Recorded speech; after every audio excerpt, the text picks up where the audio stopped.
including ones for jobs like replacing your brake pads and rotors or installing new wipers. Visit AutoZone.com today to start your job fast. Get in the zone. AutoZone. Nya, nya, nya. Ba, ba, Babue, Zimbabwe. The broken Bunsen burner burns so bright. Southeast Asian Peninsula. I forgot to fire up the stream a little bit earlier. My bad there, guys. Fire away with the comments. What do you got? What do you got for the weekend? I have got, I'll be on tomorrow night on the network on ESPN radio from 9 p.m. to 1 a.m. with Emmett Golden from Cleveland. No Sunday show this week. We got a bunch of shows next week filling in for Han on Wednesday, Thursday, Friday, in addition to doing the night show. We have shows, I believe we have shows Monday. Let's see. We do. We have a full show Monday, no show Tuesday. We have a full show Wednesday in addition to Bart and Han from 12 to 2. Thursday, we've got Bart and Han 12 to 2, and then a half-hour show before the Knicks. And then double dip on Friday as well. So plenty of shows next week. Excited for that. Getting back into a little bit more of a rhythm after 3 weeks with one show because of the Knicks and Rangers. But it is what it is. It's all good. In case you just missed it, went down my top 5. And you did if you're on the stream. And I apologize for that. My top 5 John Candy movies of all time because it was the anniversary of his passing. So this is it right here. Number 5, Who's Harry Crumb? Number 4, Splash. Number 3, Stripes. I don't think anybody can argue Uncle Buck or Planes, Trains, and Automobiles. Honorable mention, The Great Outdoors, Spaceballs, Summer Rental, tremendous movie. And another good one that was kind of a serious movie was Only the Lonely. But, you know, I miss John Candy so much. Loved him. SCTV back in the day. I don't want to date myself, but he was just, so funny. Those movies are timeless. His comedy. Planes, Trains, and Automobiles. If you don't watch that every year at Thanksgiving around the holidays, I don't know what you're doing. Like, that's one of the top holiday movies there is. It's really more about Thanksgiving than it is about Christmas. Spaceballs had to be in the top 5. Yeah, I don't know, Steve. I mean, Spaceballs is a top 5 movie. Like, it's a great, not a top 5 movie of all time. It's a great movie, but Candy, for his role in it, Brendan, who was funnier? Candy on SCTV or Farley on SNL? It's close. I would say I'm a John Candy guy. I love Chris Farley. I'm a John Candy guy. I would say Candy on SCTV played a role named Johnny LaRue, which was hysterical.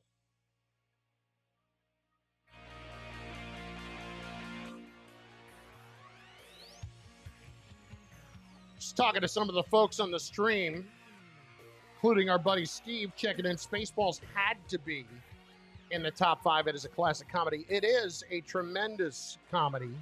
Can never get enough of Spaceballs. But I would say this, as far as John Candy's role in Spaceballs, that's why it's an honorable mention.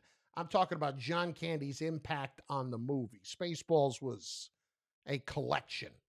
And a lot of people talking about John as the announcer in Rookie. It was a Rookie of the Year. I think it was Rookie of the Year with Henry Roland Gardner. Yeah, I mean, it was okay. You know, listen, he played an announcer. That's not like a big stretch role, big comedic role for him there. He was good, but, you know, I love him, but that's not in the discussion. Buddha in the Bronx is next, 98.7 ESPN. Buddha, what's going on? Buddha! How are you, man? Been a minute. There he is. What's going on? Daddy, how you doing? Good, you? Been a minute. Yeah, well, Good, you know. Good. Yeah, I mean laughing because you know which one I was thinking about? One that you didn't mention. I don't know if it's the top five, but it was a funny one with John Candy. It was Going Berserk. Used to come on HBO Oh a my lot, like God. in '83. I know the movie you're talking about. I haven't seen it I don't remember the specifics of it. Another one that was very funny with Eugene Levy was Armed and Dangerous. It's just stupid He was a funny humor, guy. but it was stupid humor without being the ultra stupid humor, if that makes sense. You know what I mean? Like it wasn't humor Right. that you It were. does make It was stupid humor, but it wasn't humor that you were afraid not to have your kids in front of. You know what I mean? similar to like Chris Farley and also like John Ritter. There was a physicalness to his comedy. You know, it John, wasn't just I'll only tell his you, line, John but the Ritter's a facial guy that doesn't expressions. get the You know what I respect mean? he deserves. John Ritter was a phenomenal actor. Yeah, that hurt me a lot when he passed away, man. I loved him a lot, man. Yeah, Loved him a lot, man. no question. You know, listen to your guy. You know, I mean, I don't know if he's your guy or not, but you know, like Jay Williams, I got to be honest with you. He's one of the more irritating personalities on ESPN for a number of. But you know, this nonsense about James Harden as the MVP. First of all, you tanked, like you discussed, you tanked part of the early part of the season. That exempts you the same way it exempts you with Kevin Durant that he hasn't played. And then also it's this bias, this backcourt wing player bias. Listen, Joel Embiid is the best player at his position. He's the best player on his team. He's the second leading scorer in the league. You know, before this year started, there was some kind of debate about who was the player that they were going to run the offense through, or was going to be the number one player for the Sixers. I mean, that's been shot to bed. Come on, man. Yeah, Hey, did you see what he did to Rudy Gobert the other night? I did.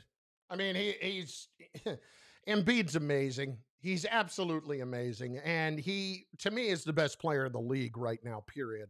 You know, I've not tongue in cheek, but I've made that case about Julius Randle and everything that he's been to the Knicks, and you talk about what a player impacts a team's success. I mean, look, I could argue that for the first part of the year, Randle has been that, thus making him an MVP in the league. But to be truthful, or just to be completely forthright, I mean, Joel Embiid, if he doesn't win the MVP, it's highway robbery. Yeah, I agree. I mean, and you know what it is? It's the bias, though, bro. It's like, you know, you got to be a guard or you have to be a small forward. I mean, you know, it'd be nice if you were just judged on the merit of your actions. You know what I mean? And not what a person's preference is or how they hype you up with commercials and things like that. You understand? Yeah. Listen, I get that, but I think with Harden, the point there, I don't miss what he's saying. And thanks for the call, Buddha. Great to hear from you as always. I don't miss what Jay Will is saying there because Harden has come over and completely changed the dynamic for the Nets, even though they had Durant, but Durant hasn't played. So that's the argument there. I get it. I don't agree with it. I get it. Harden's been great. I still, even though the Nets defense has improved slightly over the last 7 or 8 games, I still worry about them in a big spot on the defensive end. I really do. Are they going to be able to come up with big stops when they need to? I don't know. I don't know. And by the way, can we stop the talk? I mean, I know he may end up here, but Blake Griffin is not a difference maker. Okay? Blake Griffin is toast. It's over for Blake Griffin. Go look at what his numbers look like. He is a shell of himself. And he may be joining a team full of superstars, but I wouldn't even bring him in as a role player at this point. It doesn't make enough sense to me. It really doesn't. If I were the Nets, I'd be much more waiting out the Andre Drummond situation. Even though I think as much as people talk about Drummond as a defensive player, he would improve them. He's not a great defender like you would truly believe, but you know, if you're going to wait out the Drummond situation, that to me would be a better fit for what the Nets are trying to do. I would not go and bring in Blake Griffin. I mean, what is Blake Griffin really going to do for the Nets?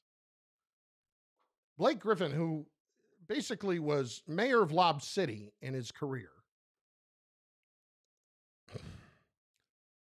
You can talk all you want about what he was at one point, but he hasn't been the same for a couple of years, and now he's just toast, and he's shooting like under 40. I mean, how do you have a player like that? How do you justify having a player like that on your team? I would not bring Griffin in. When I say justify, I'm not talking about his actions or his behavior. I don't see where he really helps you. Drummond, I understand where he helps you. As much as the Sixers are worried about how they're going to defend against the Nets would want Andre Drummond to defend Embiid. Not that he could do it the entire time, because Embiid can take it outside, as we know and as we've seen many times. He's a complete player in a lot of ways, and he's one of the more fun guys I've ever covered. I thought the immaturity was getting to him a little bit. You know, he was really first partially healthy in Philadelphia when I was there for that year, from 2016 to 2017, and he played some, but then he got banged up, and then it was clear that this was Ben Simmons' rookie year when he didn't play, his actual rookie year when he didn't play. It was clear that the Sixers were not going to play Embiid down the stretch of that year, because not just because he was hurt, but because they wanted to continue to put themselves in a better spot for a draft pick. And they basically had an under the table deal with Simmons that once he couldn't play in the first half of the season, they weren't going to play him in the second half of the year, because he was still going to be eligible for Rookie of the Year the following year. And in his shoe deal, which I believe he's a Nike guy, he got a $5 million bonus if he won the Rookie of the Year award. So the Sixers gave him that, and they did not announce that Embiid or Simmons wasn't going to play the rest of the year until after the season ticket renewal deadline. How about that?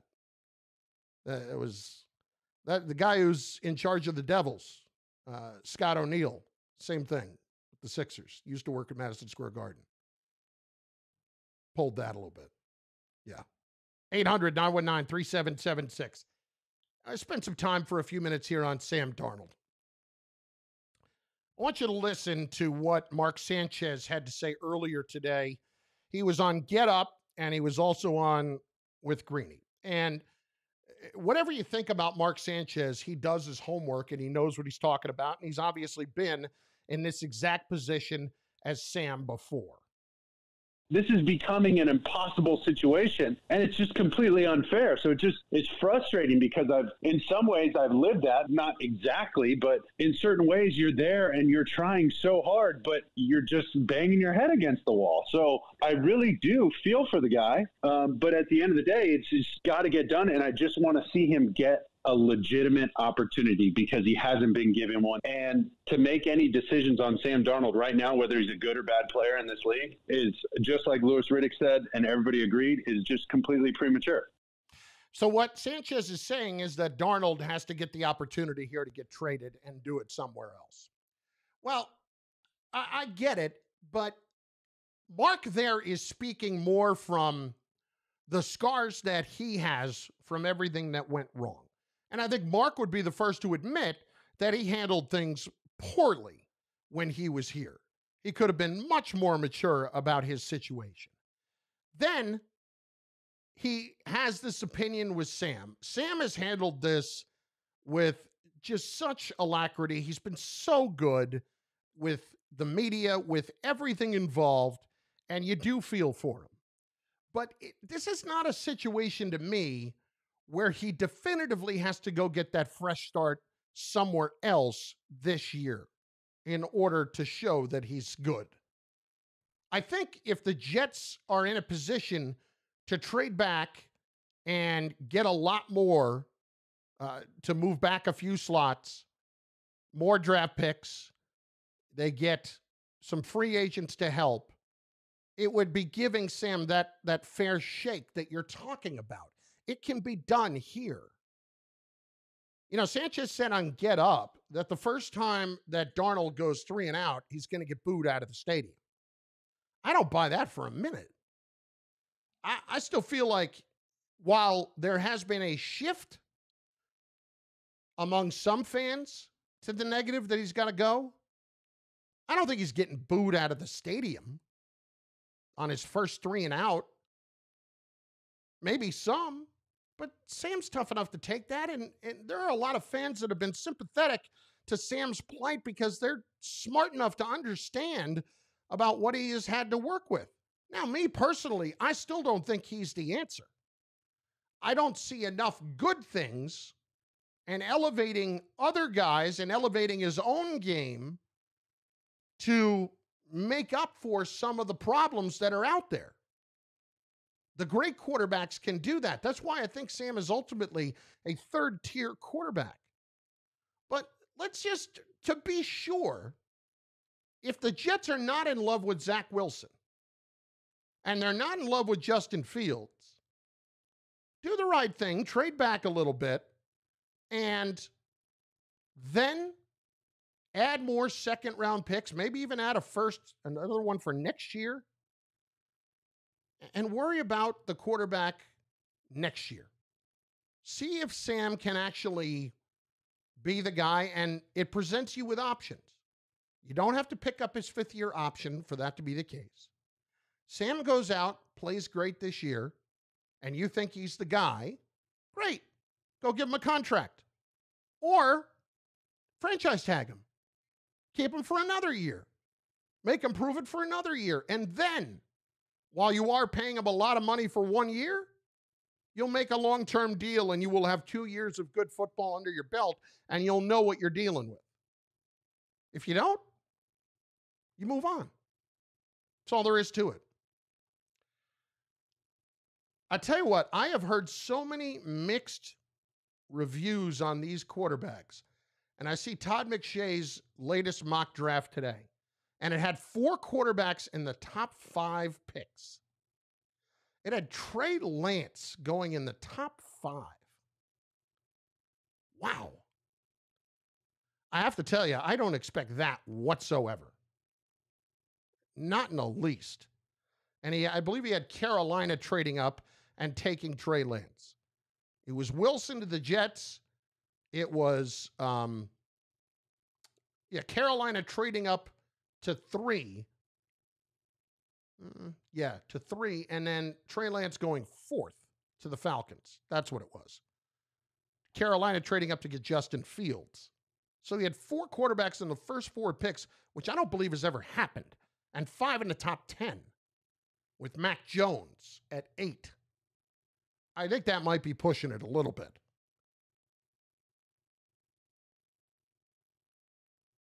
I'm just not sold that the Jets are sold on any of the quarterbacks yet. I don't know. 800-919-3776. 800-919-ESPN. Selection Sunday is a little over a week away. Next, the finest bracketologist that you don't know about yet. Brad Wachtel. Facts and Bracks is his website. And he does an amazing job, updates his Twitter every day at Brad_Wachtel. And when I tell you, I've known Brad for probably 10 to 12 years now. And Brad is so locked in on this, he is better than 95% of the guys out there doing bracketology and more accurate every year. So we'll talk about some of the locals in just a moment. More of your calls if you're calling in. Get on the open lines now so we can get to you right after Brad at 800-919-3776. My friends, let's do it. It's Carlin. This is not my kind of guy. On 98.7 ESPN. Meet Bob Minetti. In 2016, he was diagnosed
If you want to know who's going to the tournament and who's not, this guy is the guy to ask. He is Brad Wachtel. You can follow him on Twitter at Brad_Wachtel.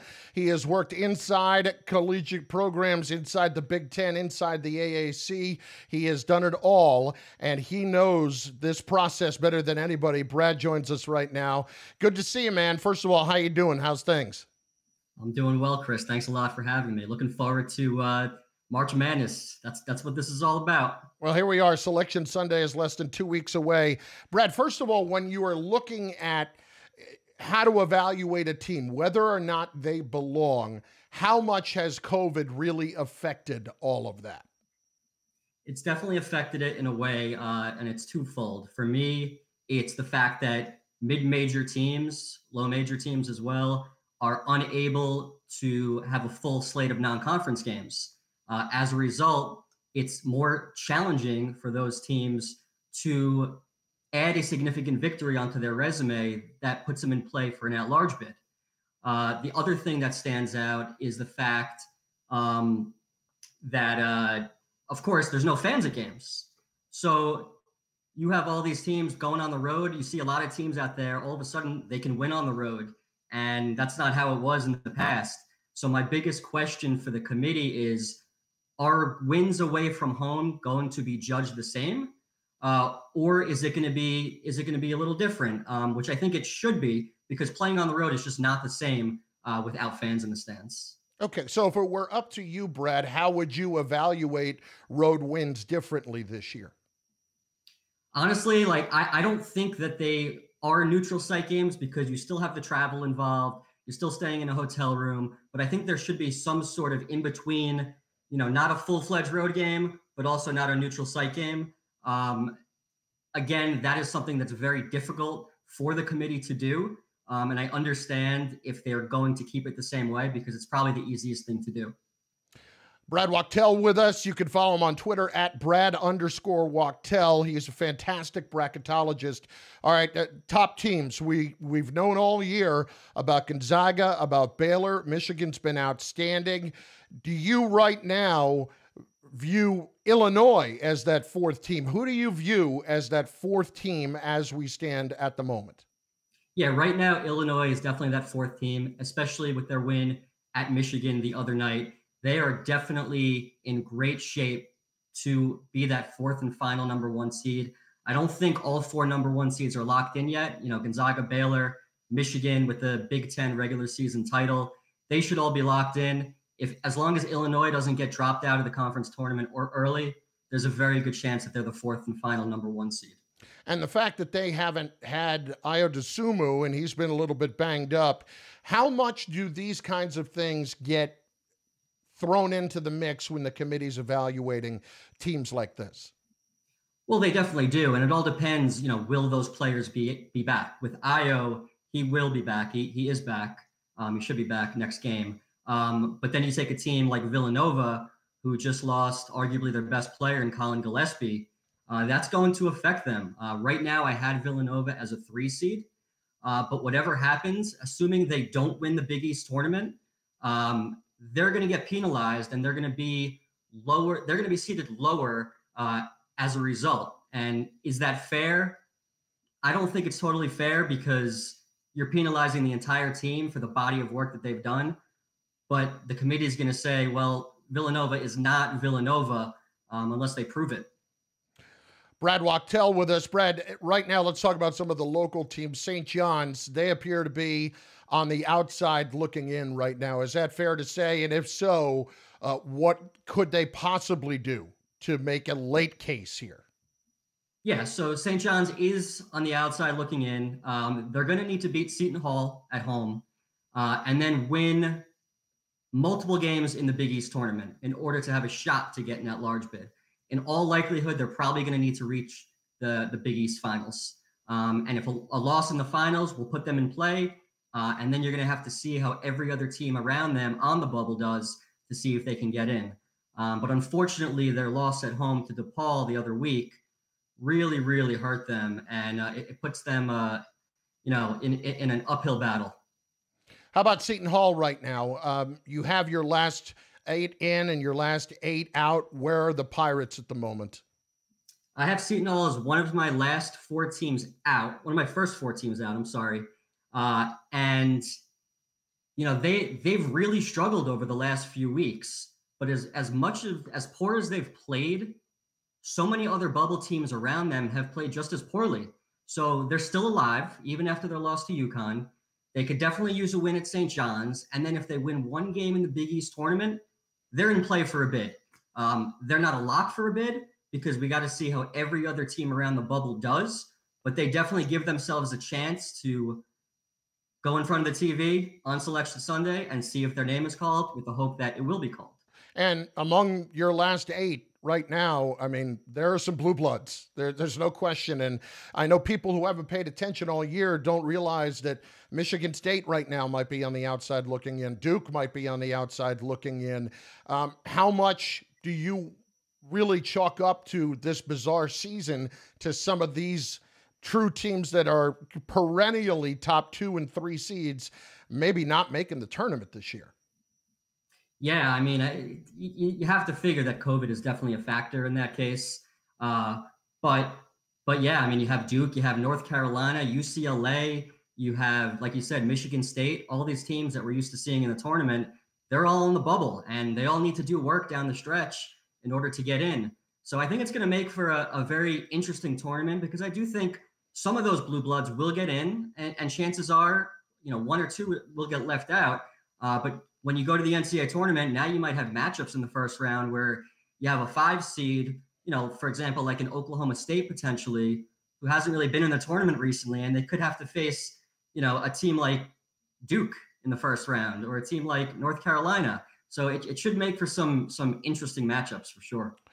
All right, Brad, you know what I'm going to ask about, and that's Rutgers. And that's certainly what a lot of people in the tri-state area are talking about when it comes to the tournament this year, trying to make the tournament for the first time in 30 years.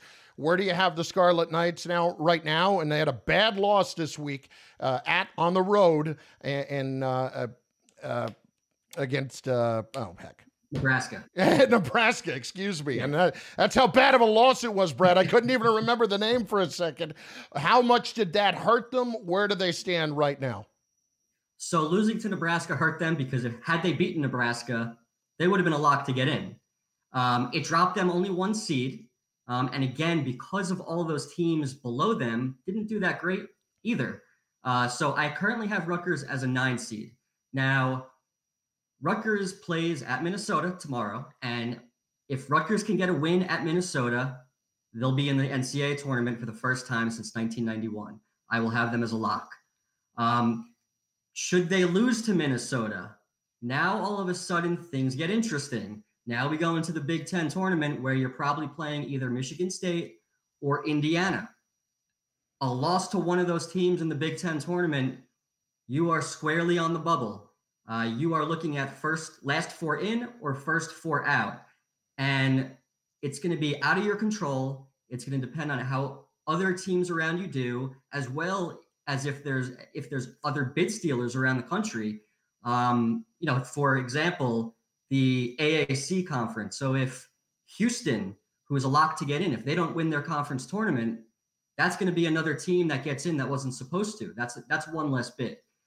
All of a sudden in the Big East now, with Villanova's injury, there's only 3 locks right now in the Big East. If one of those teams from the bottom, gets hot for a week, that could be another bid stolen. And then also a conference like the Missouri Valley Conference, where you have Loyola Chicago. Bubble teams are going to be rooting for a team like Loyola Chicago to win their conference tournament. Because if they don't, that's another bid that could not be there. So a lot will be out of their hands, unfortunately. And, you don't want to be facing one of those 2 teams in the first round of the Big Ten tournament, because they're both right there on that bubble as well and need it as desperately as you do. Yeah, so Michigan State is definitely in better shape than Indiana. Michigan State has a game against Michigan once again this weekend. If they can win that game, they put themselves in very good shape to make the NCAA tournament. A team like Indiana has really struggled down the stretch. And they're going to need to win multiple games in the conference tournament in all likelihood in order to get in. Brad Wachtel with us, bracketologist. All right, two last ones for you. What team intrigues you the most over the next 2 weeks before Selection Sunday, or week and a half, whatever it is at this point? So I would say the team that I feel like is playing one of the best in the country that's, I don't want to say flying under the radar, but they're more of a 4 or 5 seed that I think can make a run is a team like Oklahoma State with Cade Cunningham. I think that they're a team that can go pretty far in the NCAA tournament if they get the right matchups. Definitely a team to keep an eye on. And obviously, like as we talked about, Rutgers, it's going to be very interesting. Rutgers has played so well to start the season. They looked like world beaters. And down the stretch, it looks like the mojo is gone. Can they get it back for the Big Ten tournament? You see a lot of teams end the regular season, and then all of a sudden, even if they're on a losing streak, they can click a button. You get rejuvenated. It's a new season. Will things turn around? And I think that's something that I'm looking forward to. Who will be the biggest name team to not make the tournament this year, Brad? I'm going to say Duke. Duke has a game at North Carolina this weekend. Duke is only one game over 500. And, record is not everything, but Duke's resume also isn't great. They don't have enough quality wins to really say that they're a tournament team yet. A win at North Carolina would be huge for them. But I do think Carolina is going to win that game. And Duke is going to need to make a run in the ACC tournament, which, as we know, they're capable of doing. They have been playing better of late. But I think if I'm picking a team that has the toughest shot, I would say Duke right now. Brad Wachtel. Brad, tell them where they can find Facts and Brax. You put it out all the time. You update it all the time as well. You can find Facts and Brax at factsandbrax.blogspot.com. I know it's an interesting name. It's a name I came up with about 15 years ago. Everybody has a funky name for their bracketology, and that's kind of what I did, and I've stuck with it. And Brad, listen, I tell you, year in and year out, you're the guy I go to. We've been friends for a long time, but I also know you know this stuff inside and out better than a lot of the experts that are on TV. So I appreciate the time, man. Absolutely. Thanks again for having me, Chris. Who are interested in who's going to make the tournament and where they're going to be seated, watch his predictions over the next week. He will be locked in. He will put up some big numbers. I guarantee you that. 800-919-3776. We finish with you. Whatever you want. The Knicks, Randall, Sam Darnold, open lines. Let's do it. Let's finish together. Let's finish strong, my friends. It's Carlin. It's your boy. On 98.7 ESPN. Amazon is now hiring in the Avenel, Edison, and Somerset areas. We are looking for team members who know that their work is important and that every package matters. Find a job that fits your life with competitive wages, reliable hours, and benefits. Let's work together, from boxing it up to sending it on its way. Every step offers a different role and schedule. So, are you ready to work together in your community? Visit Amazon.com/apply to see what's available. That's Amazon.com/apply. Amazon is an equal opportunity employer. 1877 Cars for Kids. KARS Cars for Kids. 1877 Cars for Kids. Donate your car today. 1877 Cars for Kids. KARS Cars for Kids. 1877 Cars for Kids. Donate your car today. To learn more about our programs and to donate, visit us online at carsforkids.com. Remember, that's Cars with a K. Pickup is quick and easy. You'll also get a vacation voucher and maximum tax deduction. 1877 Cars for Kids. KARS Cars for Kids. 1877 Cars for Kids. Donate your car today. Also accepting boats, motorcycles, RVs, and real estate donations. How cute! Is that a little dog? No, it's a money dot. Oh, one of those new hybrid breeds. No, it's a new game from the New York Lottery. Money dots pop up every 4 minutes, and if you match with one, you could win up to $50. Is it hypoallergenic? Win money on the dot with Money Dots from the New York Lottery. Look for it where Quick Draw is played. Must be 18 years or older to purchase a lottery ticket. You must be 21 years or older to purchase a Quick Draw ticket where alcoholic beverages are served. Please play responsibly. Optimum's best internet offer just got even better. Visit Optimum.com today to get 300 meg internet, now for only $35 a month for 1 year. And we'll even boost our offer with a $200 Visa prepaid card. Get our best deal on lightning fast internet for lag-free gaming, marathon streaming, all-day chatting, and more, anywhere in your home. With no annual contract, plus a 30-day money-back guarantee, and free installation when you order online. And with gig speeds available, you can connect even faster on Optimum's next-generation network. Our best offer just got better on 300 meg internet from Optimum for just $35 a month for 1 year. And for a 30 seconds. Already? Visit Optimum.com. This and more exclusive deals online. For new residential customers, reflects auto-pay discount. Taxes, fees, and restrictions apply. Not transferable and not available in all areas. Wired connection up to 300 megs. Wi-Fi speeds may vary. 90 days of continuous service required for gift card. Allow 4 to 6 weeks for delivery. See Optimum.com for details. Hey, it's Michael K. Tune in for my show Monday through Friday, 3 p.m. to 7 p.m., presented by Geico. 15 minutes could save you 15% or more on car insurance. Visit geico.com today. See how much you could save. Home is where the heart is, and with a $138 million Powerball jackpot win, home could look a lot different than it does now. With all those millions, a Cape May mansion could be yours. So take a chance on Powerball. Anything can happen in Jersey.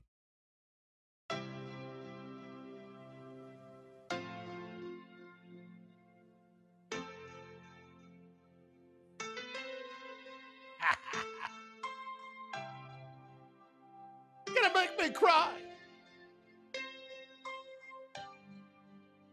This is from Planes, Trains, and Automobiles, right, guys? The end of this movie? Yep, right when he's waving. Oh! Wow. 800-919-3776. Let's finish with you. Let's make it happen, Captain. Terrence in the Bronx. Next, 98.7 ESPN. Terrence, thanks for being patient, dude. Thank you. I appreciate it. I love your show. Thank you. What do you got? I want to say, I feel bad for Sam. I really do. I look at his situation. I mean, the Jets haven't had a good tight end since Mickey Schuler. And then, they got rid of Robbie Anderson. They just, the line, Becton, he's okay. I think he even sat the bench. Becton is more than okay. Becton has been, listen, just keep him healthy and he's going to be a building block left tackle. Yeah, of course. Yeah, you're right. He is a big guy, and he's like, he can turn into be an amazing guy if he can get himself together with injuries. But here's my thing about the quarterbacks in the draft. Past Lawrence, I mean, Zach Wilson has been off injured. And then you got the guy from Ohio State, Fields. He's not really proven. And then the only guy I've really seen a lot of, I really like, is Jones. But I feel like the Patriots are going to get Jones. But I really like Mac Jones. But I would say keep Darnold. You have a lot of money. Get some free agents. Get them some weapons. There's going to be a lot of cuts coming up next week. So the Jets can be able to really feast on some running backs, some tight ends. They can get the guy from Chargers, the tight end, or maybe a couple. Yeah, again, you talk about injuries. Hunter Henry, Terrence, he's dealt with a lot of injuries over his career. Thanks for the call. A couple of things. Number one, I don't think it's fair to say Justin Fields is unproven. I mean, he's proven. He's played pretty well at Ohio State the last couple of years. The guy's been really, really, really good. Zach Wilson, had shoulder surgery, had to get that at the end of the year. Okay. I'm not that concerned about that. I think the thing I'm concerned about with Wilson is simply the competition level. I watch him play, and I understand how good he is at making things happen in chaos. Okay. But the chaos of the NFL versus the chaos of the schedule that BYU ended up playing this year is worlds apart. Worlds apart. So, this is a guy who's at his best when he's running around and making throws. And, he does make some incredible throws. I would compare some of the throws that I've seen him make to Aaron Rodgers type throws. I'm not saying he's Aaron Rodgers, but he makes some Aaron Rodgers type throws. Look at the schedule they played this year. And it's not his fault because they had to get some opponents because COVID absolutely crushed them. But they give them credit. They went on the road. They played against a Coastal Carolina team that nobody wanted to play, but it's still Coastal Carolina. And he didn't do much of anything, and they lost the game. It was their only loss of the year. I look at a few things here. Trey Lance, to me, isn't even a consideration because the only way you're drafting Trey Lance is if you're keeping Sam because Trey Lance can't play for a year. There's just no shot. He's played 17 games in college. Probably not accurate enough. Does a lot of good things. Smart guy. I've done some kind of background work on him to talk to some people who have been around him and know about him. And he's somebody that they are very, very high on. NFL teams are, but it's clear that he's not somebody that's going to walk in the door and start immediately. That's not happening. He can't play he's got to sit for a year at least, and learn. 17 games at 1AA. And granted, high level 1AA, but still. So for me, if the Jets take Wilson or Fields at 2, I'm going to be okay with it. I would probably rather see them trade back. If I could see the Jets trade back to 4, if the Falcons are in love with Wilson, and Fields is still on the board at 4, and I've gotten a couple of more second-round picks, then I'm even thinking about that. Because I will tell you this, and it's not flip-flopping on you. I told you right after I saw him, I thought he was a 1A to Trevor Lawrence. I think he's now a definitive 2. And I think Wilson is a close 3rd. But Fields, to me, he does an awful lot of impressive things. And as banged up as he was in the playoff at the end of the year, and as well as he played in the semifinal, I mean, that's guts. Fields, to me, I think is just a winner. I really do. So I wouldn't be against that. I wouldn't be against that at all. But if they could ever convince, like if the Falcons were really locked in on Wilson and wanted to move up to 2 because they thought the Jets were going to take him, boy, that'd be great. All right, that'll do it for me. My thanks to Meredith Morakovitz, Brad Wachtel. Great job, Jacob Perry. Great job, Brian Mungia. Weekend Wager is next. We'll see you Monday night, 7 o'clock. I'm also on the network tomorrow night, beginning at 9. 98.7 ESPN. Carlin out. Stay handsome. What's up with